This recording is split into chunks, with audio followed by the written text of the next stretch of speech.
The rain in New York City did not wash the streets clean. It merely turned the grime into a slick, reflective surface that mirrored the towering steel giants piercing the gray sky. On the 45th floor of the Cross Tower, however, the storm was nothing more than a distant, silent backdrop, muted by triple-paned soundproof glass. Inside the boardroom, the atmosphere was far colder than the wind howling outside. The air smelled faintly of lemon polish and expensive fear. Adrian Cross sat at the head of the obsidian conference table, a structure so dark and polished it looked like a slice of midnight frozen in stone. He was 32 years old, but his eyes held the weary, predatory stillness of a creature that had lived 1,000 lifetimes, mostly spent hunting. He wore a suit that cost more than most people earned in a year, tailored so perfectly it moved like a second skin. He was not shouting. He rarely shouted.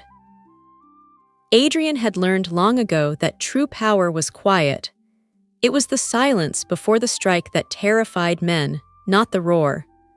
Opposite him sat Marcus Thorne, the CEO of rival logistics firm Horizon Corp. Thorne was a man twice Adrian's age, with silver hair and a reputation for being a bulldog in negotiations. But today, the bulldog was trembling. A bead of sweat trickled down Thorne's temple, defying the aggressive air conditioning of the room. He dabbed it away with a shaking handkerchief, his eyes darting between the legal documents spread across the table and Adrian's unreadable face. Adrian ignored the man's discomfort, flipping idly through a file. He spoke with a voice that was smooth, deep, and utterly devoid of empathy, noting that Thorne's company was sinking, his debts were maturing, and his shareholders were rioting. He offered a valuation that was insulting, 40 cents on the dollar, and delivered the ultimatum with the casual indifference of someone ordering coffee. Sign the papers or lose everything. The cruelty of the moment was breathtaking. The other board members shifted uncomfortably, witnessing the methodical dissection of a competitor, which felt akin to watching a wolf tear into a deer, nature taking its course, violent and inevitable. It was at this precise moment of triumph, as Thorne reached for the pen with a defeated sigh, that the disruption occurred.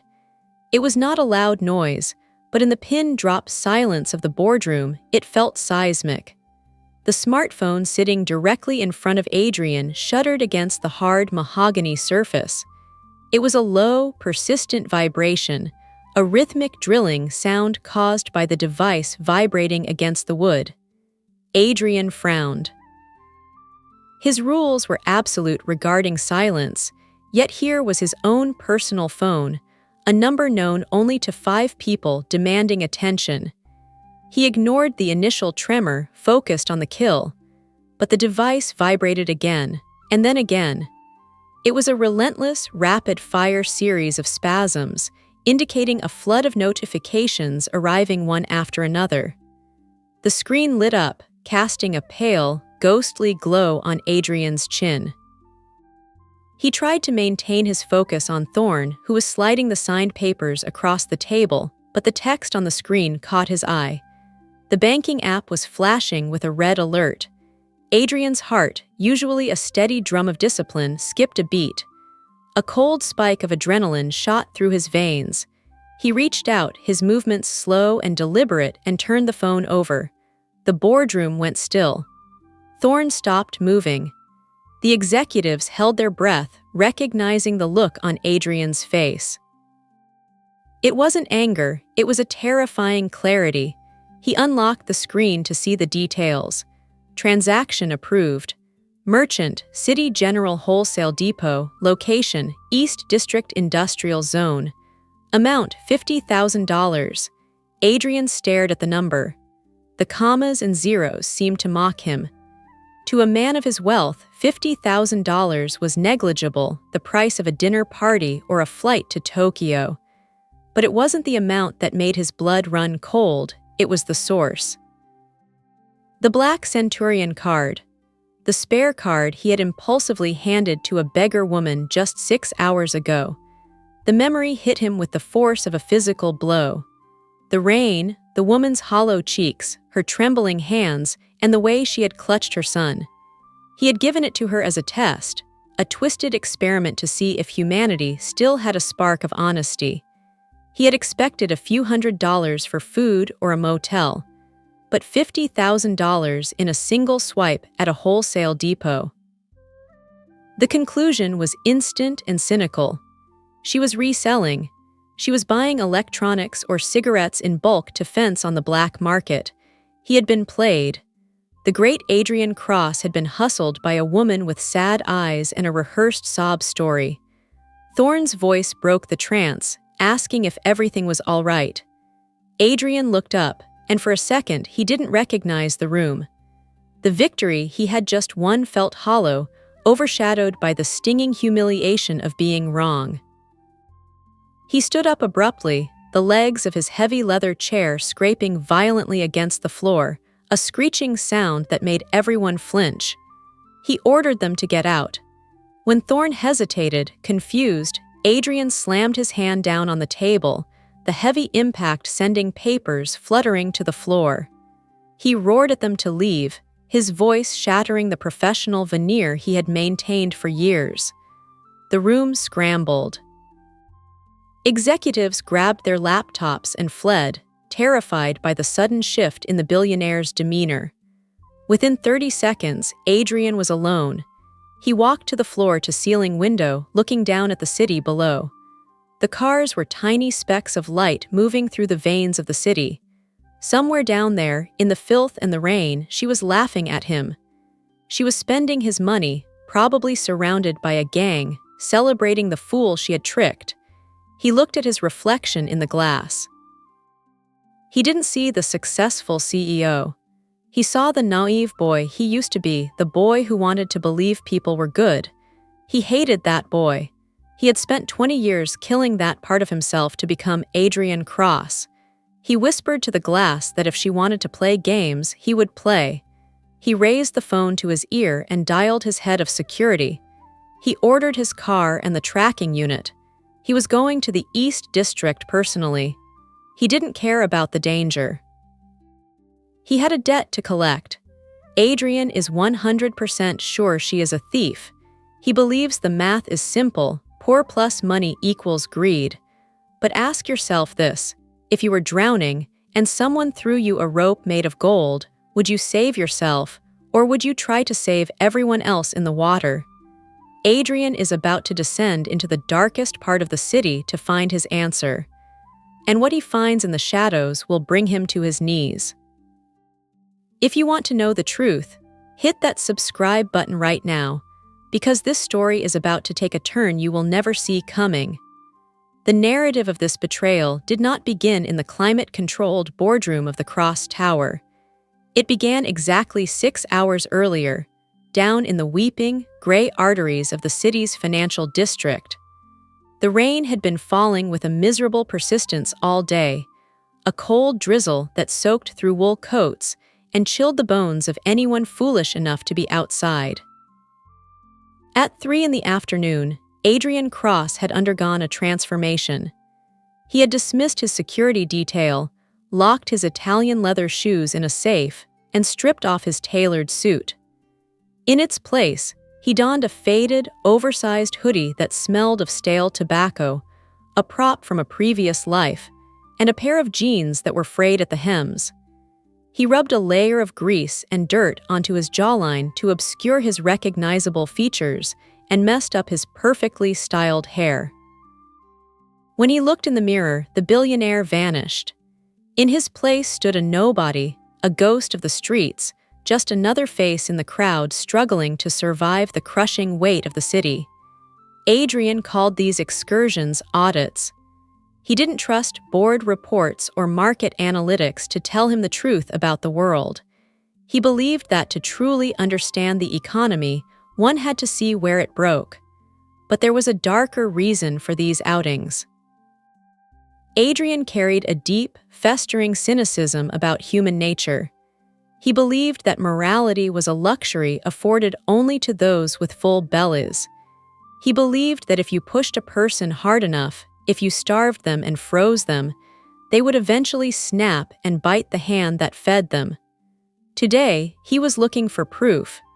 He was looking for a subject to test his theory, a lab rat for his psychological experiment. He walked the wet streets for an hour, his hands shoved deep into his pockets, observing the way the wealthy stepped over the homeless as if they were puddles of dirty water. It fueled his anger, but it also fueled his resolve. He found her near the subway entrance on 42nd Street, huddled beneath the scant shelter of a bakery awning. She was a tragic figure against the backdrop of the towering glass skyscrapers that housed billions of dollars of wealth. She sat on a flattened piece of cardboard that was slowly soaking up the dampness from the pavement. Her clothes were a patchwork of mismatched fabrics, layers upon layers of thin cotton that offered little protection against the biting wind. But it was not her poverty that caught Adrian's eye, it was her stillness. Other panhandlers were aggressive, shaking cups and shouting at passers-by. She was silent. She held a small, sleeping child in her lap, wrapped in a blanket that had seen better days, shielding the boy's face from the spray of the passing buses with a protective, almost fierce tenderness. Adrian leaned against a brick wall across the street, watching her through the veil of rain. He stood there for 20 minutes, cataloging her misery. He watched as hundreds of people walked past her. He watched as business executives in trench coats averted their eyes, pretending to check their watches. He watched as a group of teenagers laughed and kicked a soda can dangerously close to her feet. She didn't flinch. She didn't yell. She just pulled the child closer, stroking his hair with a hand that was red and raw from the cold. She was the perfect candidate. She was desperate. She was invisible. And most importantly, she had a dependent. Adrian knew that a mother would do anything for her child, including steal. It was the primal law of nature. He made his move. He waited for a gap in the pedestrian traffic, then pulled his hood lower over his face. He walked briskly across the street, aiming for the path directly in front of her. As he approached, he reached into his pocket and palmed his bait. It was an old, heavy leather wallet, stuffed not with newspaper, but with real cash. $2,000 in hundreds and fifties, their edges intentionally protruding slightly to catch the eye. It was a honey pot designed to entrap the desperate. As he passed within a foot of her cardboard island, he feigned a stumble, letting the wallet slip from his pocket. It hit the wet pavement with a heavy, wet slap, landing just inches from her worn-out sneakers. Adrian kept walking. He didn't look back. He started counting the seconds in his head, a mental timer for the crime he was inducing. 1, 2, 3. He imagined her eyes widening. He imagined the quick, darting glance to see if anyone was watching. He imagined the snatch, the wallet disappearing under the blanket, the sudden influx of fortune that would feed her for months. He reached the count of 10 and prepared to turn around, ready to confront her, ready to see the guilt on her face and confirm his dark worldview. "Sir, excuse me, sir." The voice was weak, raspy from the damp air, but it was laced with an urgency that stopped him dead in his tracks. It was not the sound of a thief. Adrian froze. He hesitated for a moment, his brow furrowing beneath the hood. Perhaps she was calling him back to distract him while she pickpocketed him. He turned around slowly, keeping his face in the shadow. The woman had stood up. She was hobbling toward him, moving with a limp that suggested an old injury or simply the pain of sleeping on concrete. The child was balanced precariously on her hip, still asleep. In her free hand, she held the wallet out like it was a grenade she was afraid might explode. Her arm was shaking, not from fear, but from the bone-deep shivers of hypothermia. "You dropped this," she stammered, her teeth chattering audibly. "It fell. It hit the ground right in front of me. I saw it fall." Adrian stared at the wallet, then up at her face. Up close, the devastation of her life was even more apparent. Her skin was pale and translucent, stretching tight over her cheekbones. Her lips were cracked and blue. But her eyes were a startling, clear hazel, and they held no deception. They held only exhaustion and a terrifying kind of honesty. He took the wallet from her frozen fingers. The leather was cold. He made a show of inspecting it, opening the fold to check the cash. It was all there, not a single bill had been touched. "You didn't take anything?" Adrian asked, his voice rough, slipping into the character of the street-hardened man he was pretending to be. He sounded suspicious, accusing. Recoiled slightly, as if his words were a physical slap. "No," she whispered. I'm not a thief." Adrian laughed, a harsh, dry sound that lacked humor. "You're sitting on a cardboard box in the rain, lady. You have a kid wrapped in a rag. There is $2,000 in here. You could have taken it, gone to a hotel, bought hot food, and I would have been blocks away before I noticed. Why give it back?" The woman looked down at her son. She adjusted the blanket, tucking it tighter around his small shoulders. When she looked back up at Adrian, her expression had hardened. "Because if I feed him with stolen money," she said, her voice gaining a sudden, surprising strength, "I feed him my shame. I have nothing left to give him in this world, sir. No home, no toys, no warmth. The only thing I have left to teach him is honor. If I sell that, then we are truly poor." The words struck Adrian with the force of an unexpected blow. He felt a strange sensation in his chest, a crack in the armor of cynicism he had worn for so long. For a moment, the noise of the city faded, the distant wail of sirens, the hiss of tires on wet asphalt, and all he could hear was the ragged breathing of this woman who possessed a dignity he hadn't seen in boardrooms filled with billionaires. But then, the shark in him resurfaced. He refused to accept it at face value. It was too perfect. It was a performance. Everyone had a price, he just hadn't found hers yet. $2,000 wasn't enough to break her moral code. Fine, he would raise the stakes. He would give her temptation on a godlike scale. He reached into the back pocket of his jeans, bypassing the cash, and pulled out a slim, black rectangle made of anodized titanium. The Centurion card. It was heavy, cold, and radiated power. It was a key that opened any door in the world, a direct line to his vast, bottomless fortune. "I don't believe you," Adrian lied, his voice dropping to a dangerous whisper. He wanted to push her. He wanted to see the cracks. He stepped closer, invading her personal space, and pressed the card into her trembling palm. Her fingers curled around it reflexively. "You talk about honor because you've never had a real choice. 2,000 is survival. This is freedom." She looked at the card, confused, reading the name embossed in silver, Adrian Cross. She looked up, her eyes wide. "I don't understand." "This is a test," Adrian said, his eyes boring into hers. "I am not who I look like. That card has no limit, no cap, it works anywhere. I am giving it to you for 24 hours. You have until 9 in the morning tomorrow." He gestured vaguely toward the skyline. "Go, buy whatever you need. Change your life, feed your boy. But here is the deal. If you are truly as honorable as you claim, you will spend only what is necessary to survive the night. If you are like everyone else, you will gorge yourself."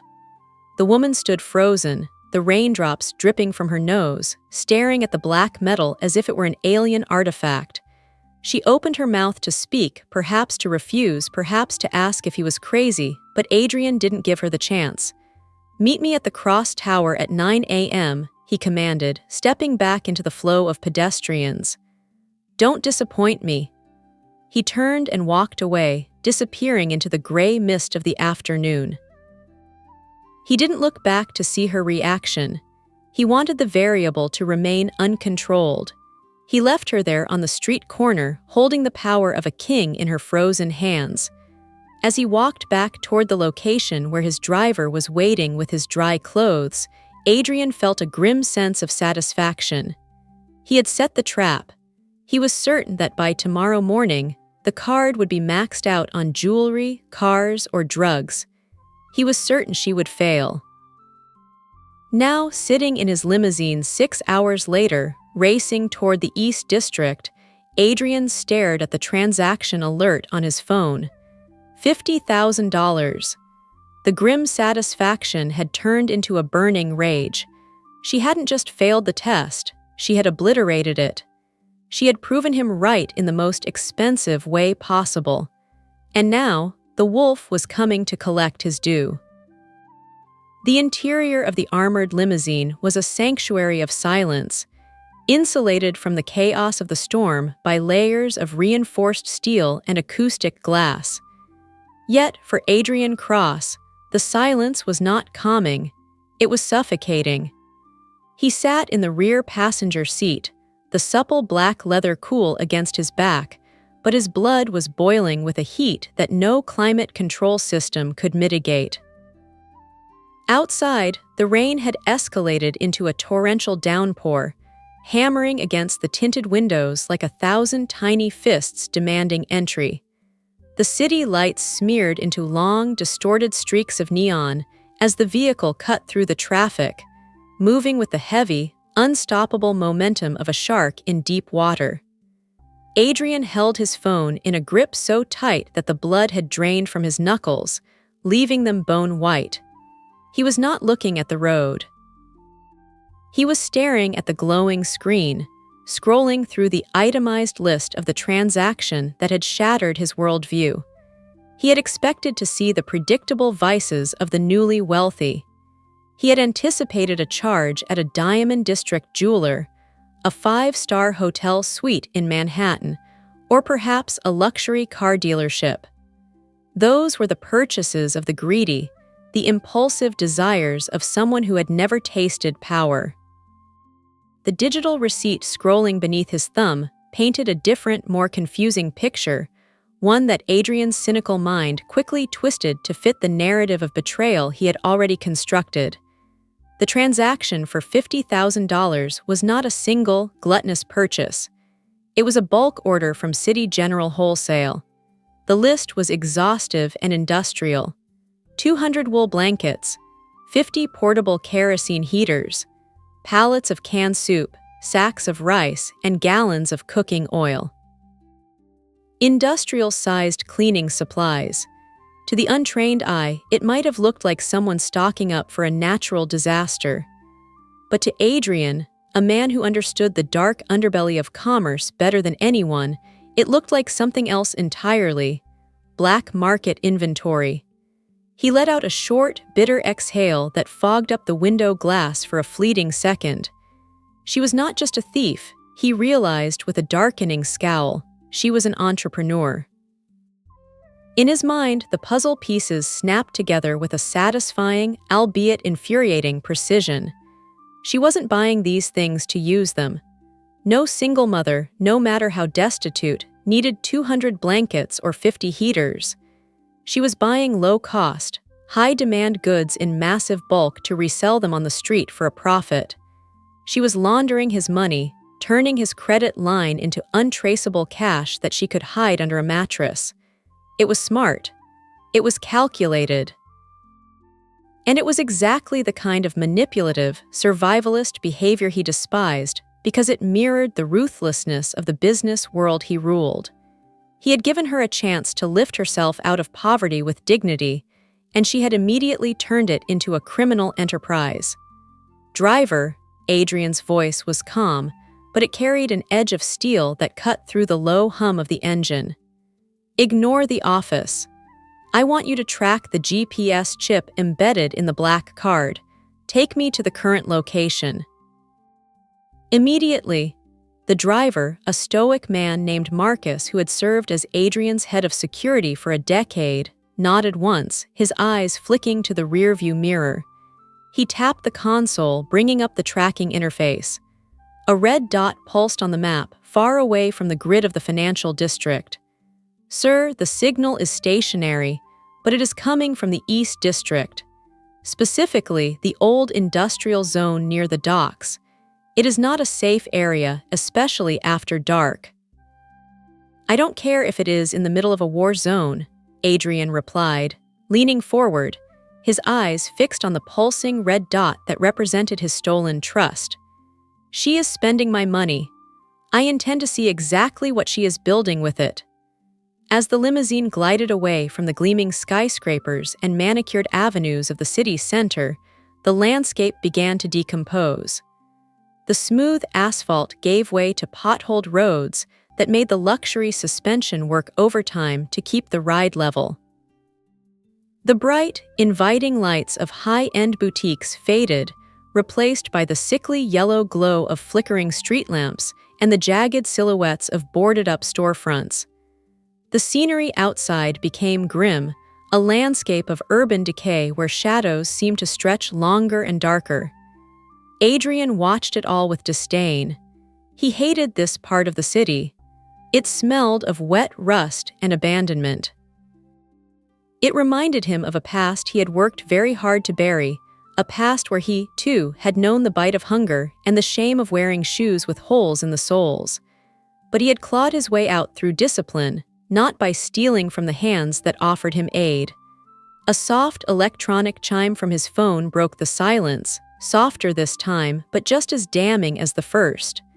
A new notification appeared on the screen. A second charge. Adrian swiped to open it, his jaw tightening. $12,000 at Meditech Supplies. He tapped the details, his eyes narrowing as he read the invoice. Surgical kits, broad-spectrum antibiotics, sterilization fluid, a mobile diesel generator. The narrative in his head darkened further. Now she was buying medical supplies. Was she running an illegal clinic? Was she selling drugs? Or perhaps the generator was to power a chop shop where stolen cars were stripped. The audacity of the woman was growing by the minute. She wasn't just desperate, she was dangerous. She was using his name, his credit, and his reputation to fund an operation that could be anything from a drug ring to a fencing operation. "We are getting close, sir," Marcus announced, slowing the car down as they turned off the main road. The vehicle crept through a narrow alleyway lined with overflowing dumpsters that spilled refuse onto the wet pavement. The rain was relentless here, turning the dirt on the road into thick black mud that splattered against the pristine wheel wells of the limousine. The car came to a halt in front of a massive, dilapidated structure that loomed out of the darkness like the skeletal remains of a prehistoric beast. It looked like an old factory or a warehouse that had been abandoned when the industry collapsed decades ago. The windows were shattered, covered with jagged pieces of cardboard and taped up plastic sheeting that flapped violently in the wind. The brick walls were crumbling, covered in layers of graffiti that looked like scars on the building's skin. There was no sign of a legitimate business here. There were no lights on the exterior, no security cameras, no signs of life.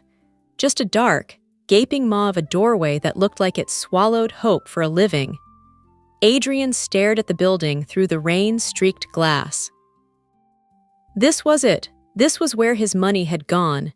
He imagined her inside, surrounded by her cohorts, laughing as they unpacked the goods, calculating their profits, drinking cheap liquor bought with his generosity. He checked his watch. It was now 7 in the evening. The sun had long set, leaving the East District in a cloak of heavy, oppressive darkness. "Stay here, Marcus," Adrian commanded, reaching for the door handle. "Keep the engine running." "Sir, I should accompany you," Marcus protested, unbuckling his seatbelt. "This area is known for gang activity. It is not safe for you to go in alone." "No," Adrian said, his voice leaving no room for argument. "This is personal. I need to look her in the eye when I take it back." He opened the door and stepped out. The cold wind immediately slapped him in the face, carrying the scent of wet ash, rotting wood, and the metallic tang of the nearby river. His expensive Italian shoes sank into the mud, instantly ruined. He didn't care. He marched toward the rusting metal doors of the warehouse, his anger propelling him forward like a physical force. He was going to catch her in the act. He was going to expose her. And then, he was going to have her arrested, ensuring she spent the next decade in a cell where she could think about the cost of betrayal. He reached the heavy iron door. It was slightly ajar, secured only by a rusted chain that hung loose. He placed his hand on the cold, wet metal and pushed. The door groaned in protest, the rusted hinges screaming against the movement, a shrill sound that echoed into the night. Adrian stepped into the darkness, his heart pounding a rhythm of righteous fury. He expected to walk into a den of thieves. He expected to hear the clinking of bottles, the counting of money, the rough voices of criminals. But as he stepped across the threshold and his eyes adjusted to the gloom, the first thing that hit him was not the sight of crime. It was a sensation. The air inside was not stale, it was warm. And then he heard it. It wasn't the sound of arguments or commerce. It was a sound that froze him in his tracks and made his anger waver just for a fraction of a second. It was the sound of singing. The singing was not a boisterous, drunken chorus of thieves celebrating a successful heist, nor was it the aggressive, rhythmic chanting of a gang marking their territory. It was a soft, trembling melody, a lullaby woven from many voices, some old and cracked like dry parchment, others young and high-pitched, rising together into the damp air like a fragile thread of smoke. Adrian stood paralyzed in the shadow of the doorway, the water dripping from the hem of his expensive coat forming a puddle around his ruined shoes. His mind, honed in the brutal arenas of corporate warfare, struggled to process the disparity between the crime scene he had constructed in his imagination and the reality that lay before him. He had come prepared for violence, his fists clenched and his words sharpened into weapons. But as he stepped further into the cavernous space, the righteous anger in his chest began to dissolve, replaced by a cold, sinking feeling of disorientation. The interior of the warehouse had been transformed. The vast, open floor, which Adrian had expected to be piled high with boxes of stolen goods ready for the black market, was instead covered in rows of makeshift beds. Wooden pallets, likely scavenged from the trash, had been pushed together to form sleeping platforms, and atop them lay the undeniable evidence of his stolen money. The 200 wool blankets he had seen on the digital receipt were not in shrink-wrapped packages waiting to be sold. They were unfurled and wrapped tightly around the shivering bodies of children, the elderly, and the forgotten souls of the city. The vibrant red and blue colors of the new wool stood out starkly against the gray concrete, looking like patches of blooming flowers in a wasteland of despair. Adrian walked slowly down the center aisle, moving like a ghost through a graveyard. To his left, the portable kerosene heaters he had cursed earlier were humming steadily. Their orange heating coils glowed bright in the dim light, fighting a losing battle against the bitter draft that leaked through the cracked walls, but winning enough to create pockets of survival. People were huddled around them, extending frozen, grime-streaked hands toward the warmth as if it were a fire stolen from the gods. To his right, he saw the result of the bulk food order. A long table had been constructed from old doors resting on sawhorses. Large, steaming stock pots were being stirred by volunteers. The smell that filled the air was not the stench of rot or damp decay that usually permeated the East District. It was the rich, savory aroma of tomato soup, rice, and vegetables. It was the smell of dignity. He felt a tightening in his throat that had nothing to do with the cold. Every assumption he had made, every cynical calculation about human greed, was being systematically dismantled with every step he took. He looked for the drugs. He looked for the piles of cash. He looked for the luxury items she must have bought for herself, But all he saw was desperate need being met with overwhelming generosity. And then, near the back of the room, illuminated by the harsh white light of the mobile diesel generator he had flagged as suspicious, he saw her. Maya was not sitting on a throne of cash. She was not wearing new clothes. She was not adorned with jewelry or celebrating her newfound fortune. She was on her knees. She looked even more exhausted than she had on the street corner 6 hours ago. Her hair was a messy tangle, tied back with a piece of frayed string, and she was still wearing the same thin, inadequate patchwork jacket that offered no protection against the cold. She was kneeling beside a low cot where an elderly man lay, his chest heaving with the rattle of severe bronchitis.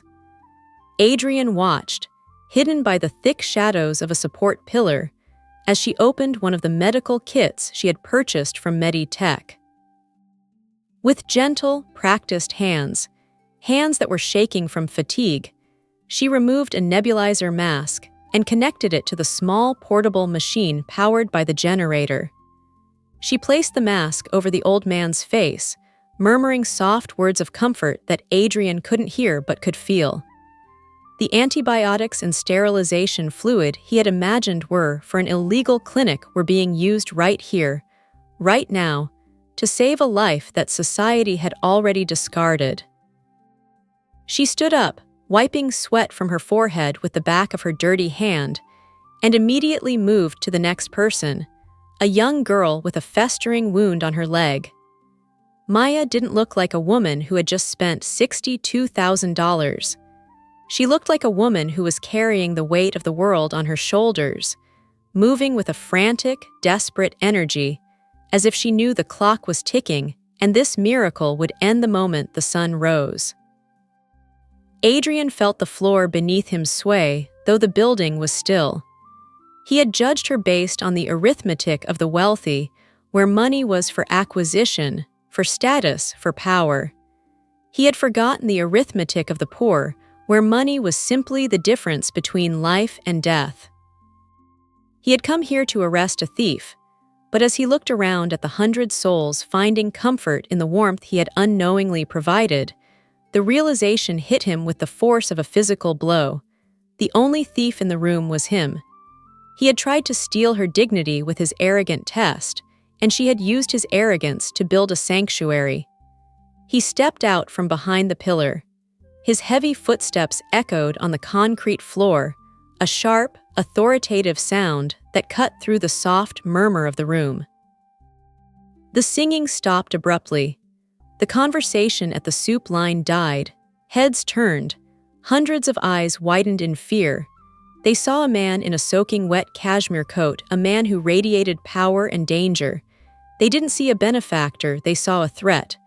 They saw a landlord coming to evict, or a city official coming to condemn the building. The silence that fell over the warehouse was thick with tension, a collective holding of breath. Maya turned around, holding a bottle of antiseptic. When she saw him, the blood drained from her face, leaving her pale as a sheet. She dropped the bottle. It hit the floor with a hollow plastic clatter that rang out in the silence. She didn't run. She didn't try to hide. She didn't scream. She simply lowered her head, her shoulders slumping in a heartbreaking gesture of defeat.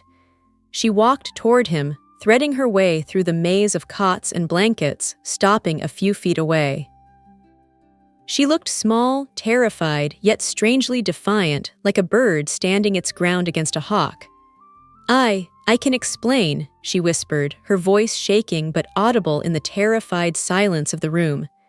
"I know I wasn't supposed to spend it all. I know you wanted me to buy a house or a car or something for me. I know I broke the rules." She paused, swallowing hard, fighting back tears. She gestured to the room with a trembling hand, encompassing the rows of sleeping children and the elderly warming their hands. "But look at them, sir. Please just look. The winter storm is coming tonight. The forecast said it would be the coldest night of the year. The city shelter closed down last week due to budget cuts. They had nowhere to go. They were sleeping under the bridge. They would have frozen, sir. they would have died. She reached into the pocket of her ragged jeans and pulled out the black titanium card. It looked alien in this environment, a gleaming artifact of a different world, catching the light of the kerosene heaters. She held it out to him with both hands like an offering to an angry god. "I spent almost everything," she confessed, the tears finally spilling over her lashes and tracking through the dirt on her cheeks. "I bought heaters, food for 3 months, medicine for the sick, and I paid the owner of this warehouse a year's rent in cash so he wouldn't kick us out. I didn't buy anything for myself, I swear. I still have the same shoes." She looked down at her worn sneakers, wet with mud and splitting at the seams. "You can call the police. I won't run. I'll go with you, but please, I beg you, don't take the heaters away, not tonight. Let them have this one night." Adrian looked at the card, then at her face, and finally at the hundreds of eyes watching him with bated breath. He felt stripped bare. The anger he had felt in the boardroom, the cynical certainty of his own superiority, seemed like a distant memory, a foolish emotion belonging to a man he no longer recognized. He slowly reached out, his hand moving through the space between them. Maya flinched, closing her eyes, expecting him to snatch the card or perhaps to strike her. But he didn't take the card. Instead, Adrian gently placed his hand over hers, curling her fingers back around the cold metal, pushing it back toward her chest. "Keep it," Adrian said. His voice was rough, cracking with an emotion he hadn't felt since he was a child. It was the sound of a heart breaking open. Maya opened her eyes, blinking in confusion. "What?" "I said keep it," Adrian repeated, his voice gaining strength, ringing out clearly so the whole room could hear him. "You failed my test, Maya." A gasp went through the room. Maya flinched as if he had slapped her, her head bowing low. "You failed," Adrian continued, stepping closer, ignoring the mud ruining his shoes, "because I gave you 24 hours to change your life, and instead, you changed everyone else's." He looked around the room, meeting the gaze of the old man with the oxygen mask, seeing the hope that had ignited in the darkness. He looked back at Maya, seeing the strength beneath her fear. "I thought I was giving this card to a beggar. I didn't realize I was giving it to a queen." Adrian has just realized the magnitude of his mistake. He came to destroy a criminal and found a saint. But the story isn't over yet. The money is spent, the credit limit is reached, and tomorrow, the real world and Adrian's board of directors will come knocking. How does a billionaire explain to his sharks that he lost a fortune but found his soul? And what happens when he discovers that Maya's connection to him goes deeper than a chance meeting on the street? The final twist is yet to come. The collective gasp that had rippled through the warehouse settled into a stunned, fragile silence. The word queen hung in the damp air, feeling alien and impossible in a place built of concrete and despair. Maya stared at Adrian, her hazel eyes searching his face for the mockery she was sure must be hiding there. No one called people like her queens. They called them vagrants, liabilities, or invisible statistics. But Adrian's expression held no trace of his earlier cynicism. The hard lines of his jaw had softened, and the predatory glint in his blue eyes had been replaced by a haunted, hollow look, the look of a man who had stared into a mirror and seen a monster looking back. He slowly withdrew his hand, leaving the black card resting on her palm, a heavy token of his apology. "I don't understand," Maya whispered, her voice trembling as she clutched the card to her chest. "I failed. I spent your money on strangers. You should be furious. You should be calling the police." Adrian looked away from her, unable to bear the raw honesty in her gaze. He turned his attention to the warehouse itself, really seeing it for the first time. He looked past the makeshift beds and the warming heaters. He looked at the structure.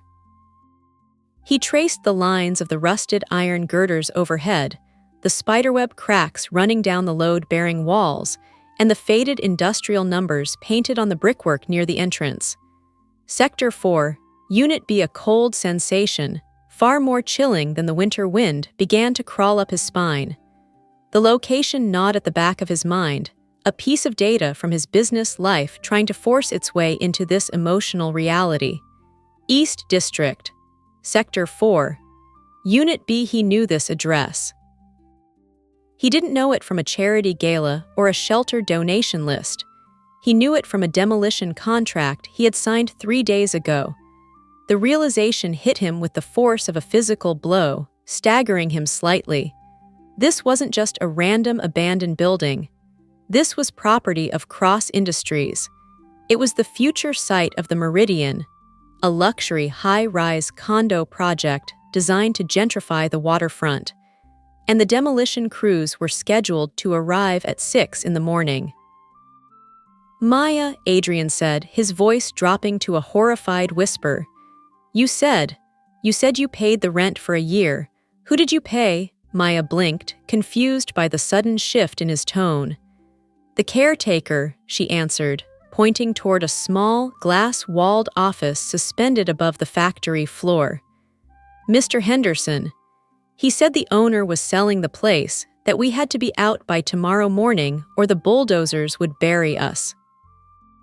He said if I gave him 50,000 cash, he could bribe the foreman to delay it for a year. He promised us time." Adrian felt the blood drain from his face.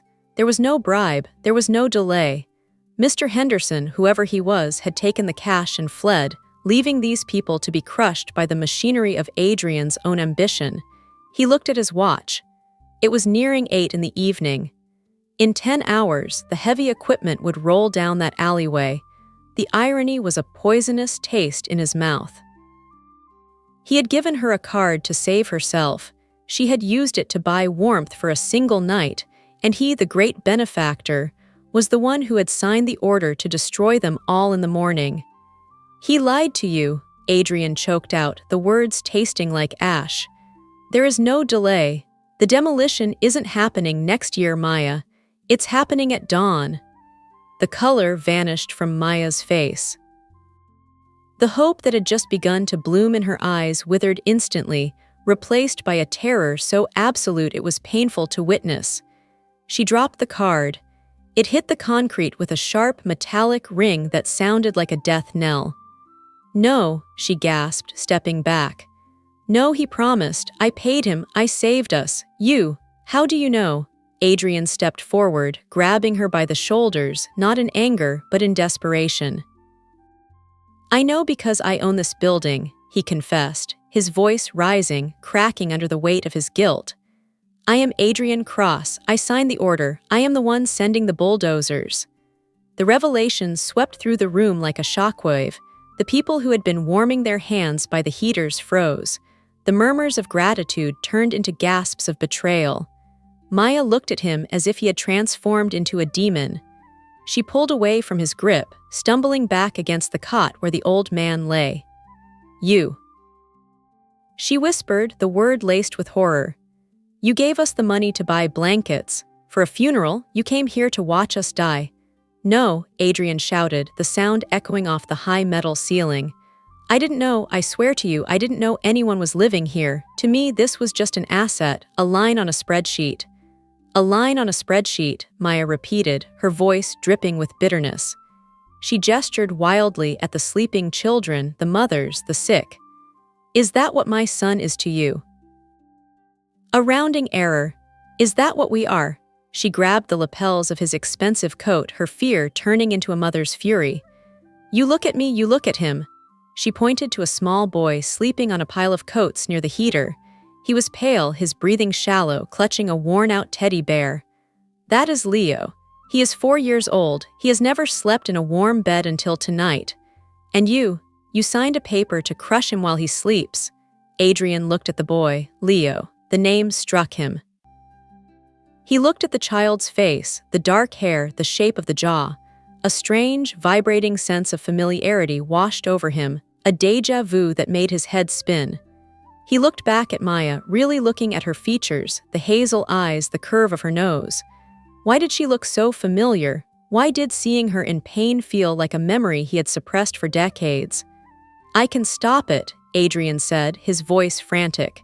He fumbled for his phone, his hands shaking. I can call the foreman. I can cancel the contract. I have the power. I can fix this. He unlocked his phone, ready to dial, but the screen was dead. The battery, drained by the constant tracking and the cold, had flatlined. He pressed the power button desperately, but the screen remained a stubborn, black void. He cursed, a raw, guttural sound of frustration. My phone is dead. Does anyone have a phone? Maya shook her head, tears streaming down her face again. We pawned our phones for food weeks ago. We have nothing, Adrian. We have nothing but what you gave us, and now you say even that is a lie. Adrian looked around the warehouse. No landlines, no power except the generator. And outside, the storm was raging with renewed fury, turning the roads into impassable rivers of mud. He was cut off. He was the most powerful man in the city, yet here, in the kingdom of the broken, he was helpless. If he didn't get a message out by morning, the crews would arrive. They wouldn't check the building. They rarely did in these districts. They would just start swinging the wrecking balls. Marcus, Adrian said, turning to the door. My driver, he has a satellite phone in the car. He spun around and ran toward the exit, ignoring the mud, ignoring the dignity he prized so highly. He burst through the heavy iron doors and into the storm. Marcus, he screamed into the wind. But the alleyway was empty. The spot where the limousine had been parked was vacant. Tire tracks led away into the darkness, rapidly filling with water. Marcus, following strict security protocol, must have circled the block to avoid being a stationary target in a hostile zone, or perhaps the police had forced him to move. Adrian was alone, stranded in the East District with no communication, and a ticking clock that ended at dawn. He stood in the rain, the water soaking through his clothes instantly, washing away the last remnants of the Billionaire CEO. He stared down the dark, flooded street. He had to get to a phone. He had to get to a station. He had to save them, not to prove a point, not to win a bet, but because for the first time in his life, the lines on the spreadsheet were bleeding. He turned back to the open door where Maya stood watching him, her silhouette framed by the warm, orange glow of the heaters. Pack everything, Adrian commanded, his voice fighting the roar of the wind. Wake everyone up.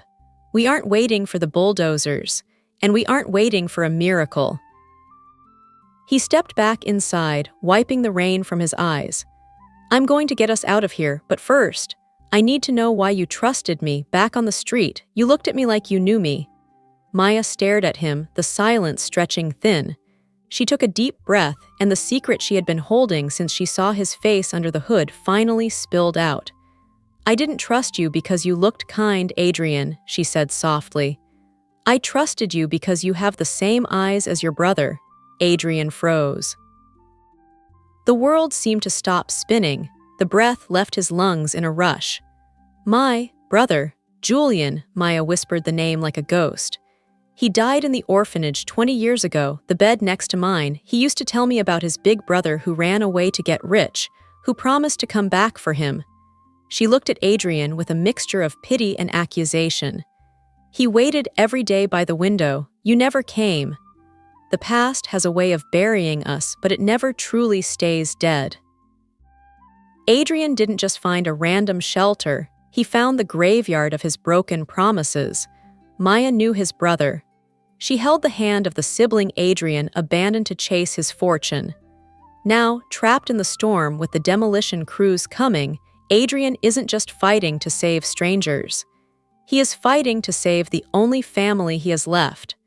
But can he redeem 20 years of neglect in one night? Stay tuned, because the dawn is coming, and it brings judgment with it. The name Julian hung in the air like smoke in a breathless room. For 20 years, Adrian had not spoken that name aloud. He had buried it deep beneath layers of success, acquisitions, and the cold armor of his new identity. Julian was the ghost he ran from, the reason he never slept more than 4 hours a night, the reason he built towers of glass to separate himself from the earth where his brother lay. To hear it now, spoken by a woman standing in the wreckage of his own ambition, felt like a physical violation. It stripped him bare. "Julian is dead," Adrian said, his voice hollow, barely a whisper. "He died of pneumonia. The orphanage sent me a letter. I was 19. I had just started my first company. I couldn't go back. I couldn't save him." "He didn't die of pneumonia," Maya corrected him, her voice soft but unyielding. "He died of waiting, Adrian. He died because he gave up. Every time the door opened, he would sit up. Every time a car passed, he would run to the window. He told me, 'My brother is coming. He's going to build a castle and we're going to live in it together.' And when the fever took him, he was still holding onto that promise." She stepped closer, her eyes searching his. "I held his hand when he took his last breath. He didn't ask for a doctor, he asked for you." Adrian staggered back as if struck. The pain was blinding, a sharp, jagged agony that tore through his chest. He slumped against the damp brick wall, sliding down until he hit the concrete floor. The billionaire, the shark, the titan of industry was gone. In his place was just a boy who had run away from poverty and left his heart behind. He put his head in his hands, his fingers tangling in his wet hair, and for the first time in 2 decades, Adrian cross-wept. He didn't cry silently. He sobbed, ugly, racking sounds that echoed through the warehouse, a confession of guilt that no amount of money could silence. The people in the warehouse watched him, confused and wary. They saw a powerful man crumble, but Maya didn't turn away. She knelt beside him, not touching him, just offering her presence. She understood that kind of grief. She lived with it every day. "We don't have time for ghosts, Adrian," she said after a minute, her voice firm. "You can mourn him later. Right now, you have a chance to do for these people what you couldn't do for him. You have 10 hours before the machines come. If we are still here, we die. If we leave, we freeze. You are the only one who knows how to fight this world, so tell us. What do we do?" Adrian lifted his head. His eyes were red, but the tears had washed away the fog. The paralysis of guilt was replaced by a cold, hard determination. He wiped his face with his sleeve and stood up. He looked at Maya, then at the hundreds of terrified faces looking to him for salvation. He realized she was right. He couldn't save Julian. That door was closed forever, but he could save Leo. He could save Maya. He could save them all. "We fortify," Adrian said, his voice gaining strength. "If we go out into that storm without transport, half of these people won't make it through the night. The hypothermia will kill the weak within an hour. We have to stay here." "But the bulldozers," Maya started. "We stop them," Adrian interrupted, his mind shifting back into tactical mode. He wasn't looking at a shelter anymore, he was looking at a battlefield. "I know the demolition company. Ironclad Construction. They operate on strict schedules. They don't ask questions. If the building is standing, they knock it down. If the doors are locked, they break them. But they operate on liability. If they think there's a risk of a lawsuit or a public relations disaster, they pause." He walked to the center of the room, clapping his hands to get everyone's attention. "Listen to me," he shouted. "I need everyone who can walk and carry weight to come to the front. We are going to barricade this building. We are going to make it impossible for them to enter without killing us. And then, we are going to make sure the world is watching." A murmur of confusion went through the crowd. An old man in a tattered army jacket stepped forward. "With what?" he asked, his voice gravelly. "We have cardboard and pallets. They have wrecking balls." Adrian pointed to the massive steel shelving units lining the walls, rusted but heavy. He pointed to the 50-gallon drums of water and the heavy machinery left behind from the factory days. "We use everything. We block the doors. We reinforce the walls. We create a blockade." He turned to Maya. "The generator, does it have fuel?" "Yes," she nodded. "About 6 hours worth." "Good," Adrian said. "I saw floodlights in the back. We rig them up. When those trucks turn onto the street, I want this building lit up like a stadium. I want them to see us. I want them to see the children. They can't claim ignorance if we are shining a light in their eyes. For the next 8 hours, the warehouse transformed into a hive of activity. Under Adrian's direction, the ragtag group of survivors became a construction crew. They dragged heavy rusted beams to jam the main doors shut. They piled pallets and debris against the windows. Adrian worked harder than anyone. He took off his expensive coat, rolled up his sleeves, and threw himself into the labor. His hands, usually manicured and soft, were soon covered in grease, rust, and blood from scrapes. He lifted heavy iron bars, his muscles straining, sweat pouring down his face, mixing with the grime. He wasn't just building a barricade, he was building penance. With every heavy object he moved, he felt the weight of his guilt lifting just an inch. He worked alongside the people he had judged. He learned their names. The old man was Elias, a veteran. The mother with the baby was Sarah, and the boy, Leo, followed him around, handing him bolts and screws with solemn seriousness. By 4 a.m. the work was done. The warehouse was a fortress. The main entrance was blocked by a wall of steel and wood 10 feet deep. The windows were boarded. The floodlights were rigged and wired to the generator, ready to be flipped on.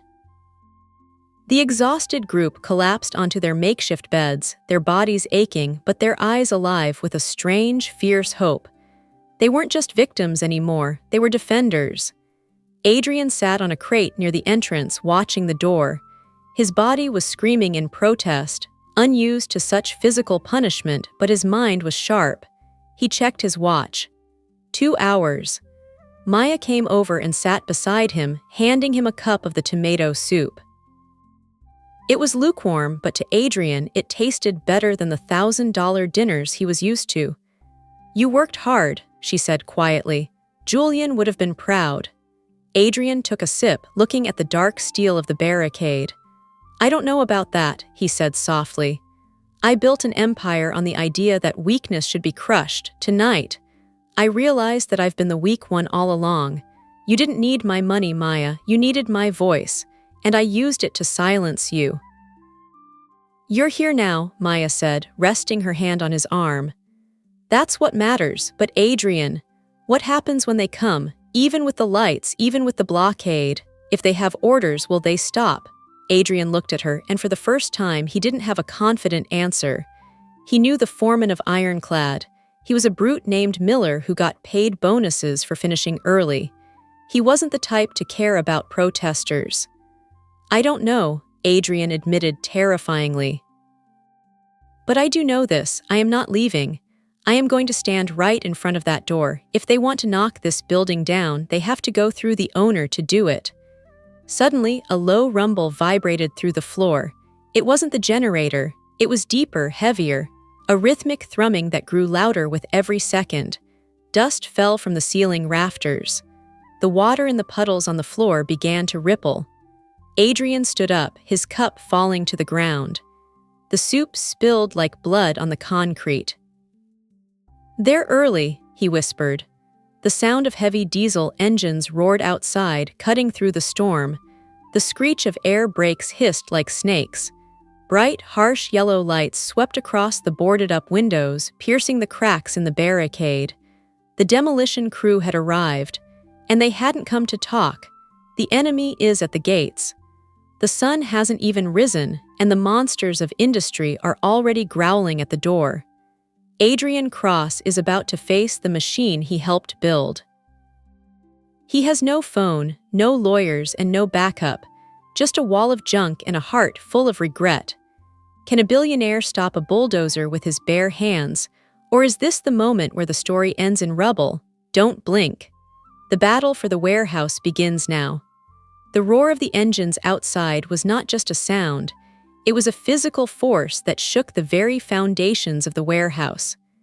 Dust rained down from the high ceiling rafters, coating the makeshift beds in a fine gray powder.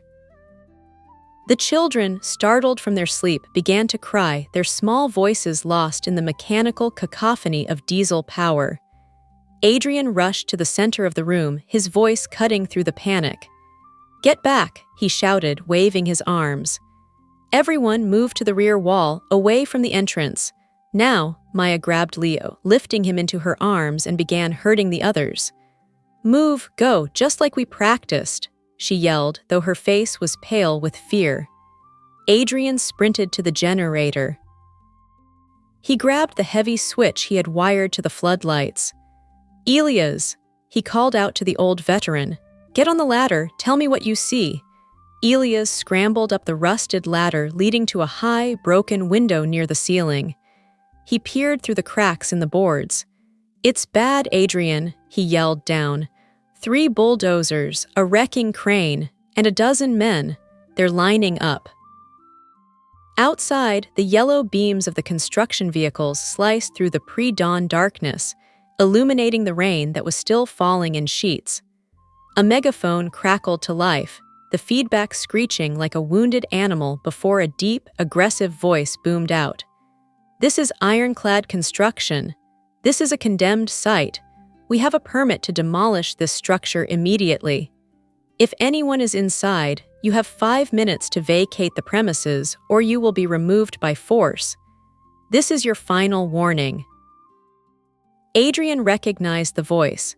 It was Miller, the foreman, a man who measured success in tonnage of debris. Adrian ran to the barricaded doors. He couldn't open them, they were welded shut with scrap metal, but there was a small gap near the hinges. He pressed his face against the cold steel, shouting into the storm. "Miller, it's Adrian Cross. Stop the engines. I am inside. Do not proceed."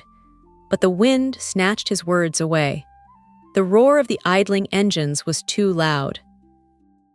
Outside, Miller stood in his yellow rain slicker, holding the megaphone.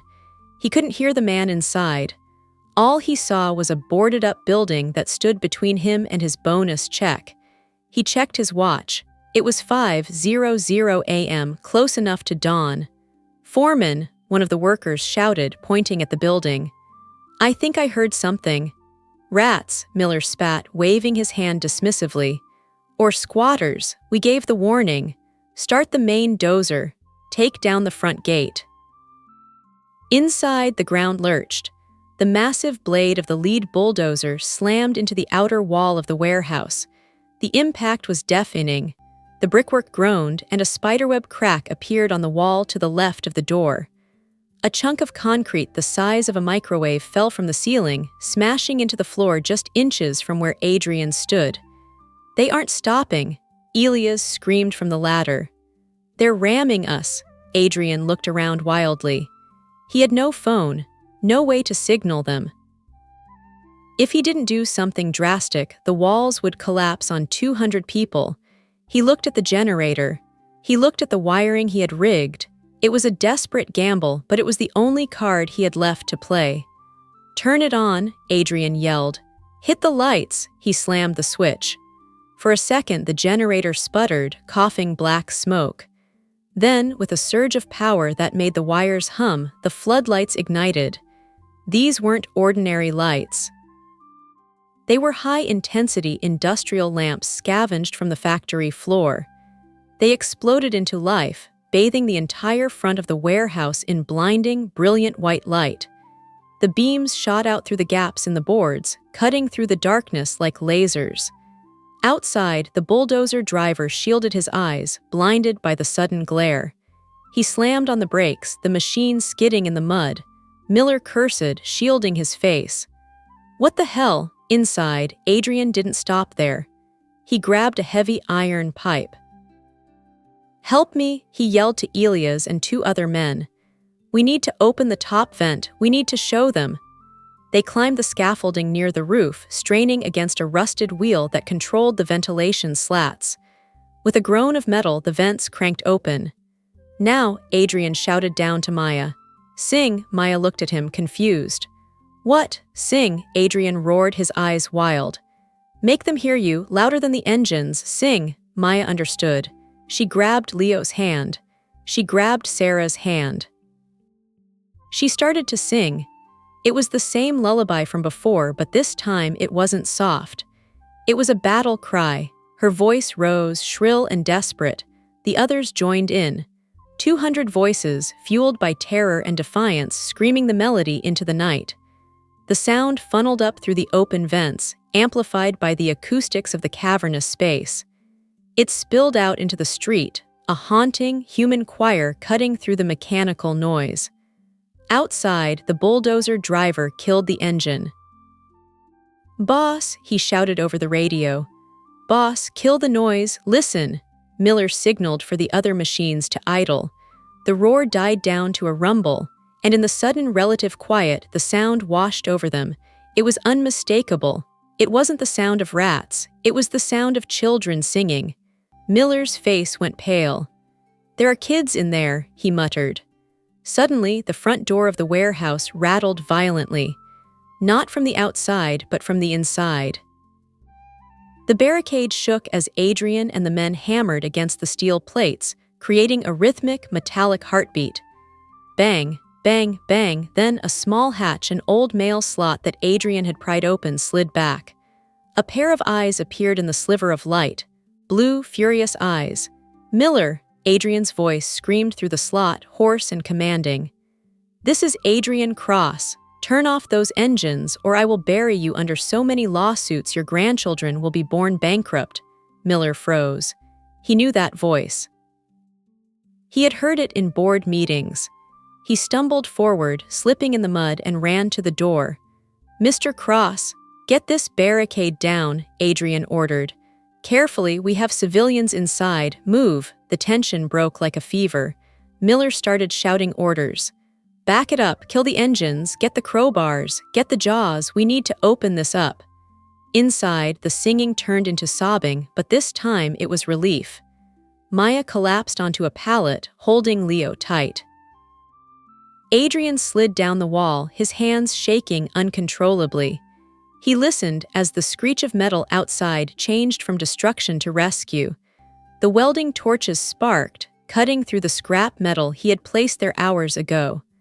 Finally, with a groan of yielding steel, the main doors were pried open.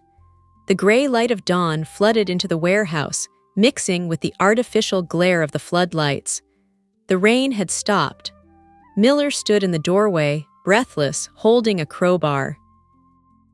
He looked at the scene before him, the beds, the soup kitchen, the huddled masses.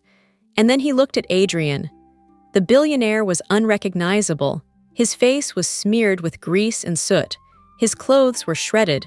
He was bleeding from a cut on his forehead. But as he stood up and walked toward the light, he looked more powerful than he ever had in a suit.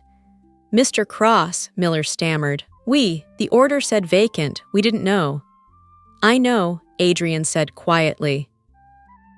He walked past the foreman, stepping out into the cool morning air. He took a deep breath, filling his lungs with the scent of wet asphalt and survival. He turned back to the warehouse. Maya was standing in the doorway, holding Leo. She didn't say anything, she just nodded, a small, almost imperceptible nod of respect. Adrian looked at Miller. "Do you have a phone that works?" "Yes, sir." Miller handed him a rugged construction phone. Adrian dialed a number, not his office, not his lawyer's. He dialed the number for the city press. "This is Adrian Cross," he said when the line connected. "I want to report a story. No, not a merger. I want to report a miracle. And a crime. Meet me at Sector 4 and bring every camera you have." The walls are still standing. The sun has risen on the East District and the bulldozers have been silenced. But the war isn't over. Adrian has saved the building, but now he has to save his soul. He's about to make a phone call that will destroy his reputation but save his humanity. And the world is about to find out that the poorest woman in the city just taught the richest man how to be wealthy. The finale is coming up next. The press arrived within the hour, their vans skidding through the mud to park beside the silent, yellow hulks of the bulldozers. Adrian Cross, usually the most elusive man in the city, did not hide from the lenses this time. He stood in the wreckage of the barricade, still wearing his ruined clothes, the blood on his forehead dried and stark against his pale skin. He didn't speak from a podium. He spoke standing next to Elias, the veteran, and Sarah, the young mother. When the cameras rolled, he didn't talk about quarterly profits or stock options. He talked about the cold. He talked about the hunger. And he talked about the $50,000 that had bought a miracle in Sector 4. For 10 years, Adrian said into a thicket of microphones, his voice rasping but steady, I believed that value was something you wrote on a balance sheet. I believed that buildings like this were just assets to be liquidated. But last night, a woman named Maya taught me the difference between price and worth. This building is worth nothing on the market, but to 200 people, it is worth everything. It is a home. He looked directly into the camera, addressing the city, addressing his board, addressing the man he used to be. As of this morning, the Meridian Luxury Project is canceled. I am donating this land and the $5 million earmarked for its construction to establish the Julian Cross Foundation. This warehouse will not be demolished.